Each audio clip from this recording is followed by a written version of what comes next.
পাকা ঝিঙে এটা। পাকা পাকা সব ঝিঙেগুলো নিয়ে এসেছে বাজার থেকে। আমি কালকে রাতেই বললাম যে যখন তুমি ঝিঙে নিয়ে আসবে একটু চেক করবে ঝিঙেটা ভারী কি কিছু, কারণ পাকা ঝিঙে একটুখানি খেতে কেমনই খেতে লাগে। একটা দিয়ে বলবো তুমি আরেকটা দিয়ে হারিয়ে দাও সব কিছু, এটা না আমার ভালো লাগে না। আর তুমি সেই ভুলটাই করলে। আমি যা মনে মনে ভেবেছি তুমি ঝিঙে পাকা নিয়ে আসবে তো তুমি তাই নিয়ে এসেছো। তো আমি ছেলে মানুষ, আমি বাজার করতে পারি? আর বলবো না তোমাকে, আমি তো জানি না আর তোমাকে বলবো না কিছু কোনটা আনতে। পাকা কি কোনটা বিশেষ কাঁচা। করে এগুলো তো আরোই কিছু বলবো না, ওই জন্য তোমার সাথে আমি সন্ধ্যাবেলা সবসময় যাই। সব কটা গ্রিন কালার ছিল তো। হ্যাঁ গ্রিন কালার, এটা পেকে গেছে রে গ্রিন কালার। সব ক্যাপচার হয়ে যাচ্ছে।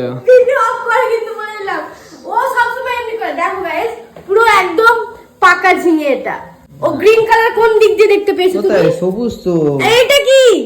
এটা তো অতটা ডিফারেন্স নেই। তুমি ভিডিও অফ করো, আর ভিডিও ছাড়বে না কিন্তু আমি বলে দিলাম।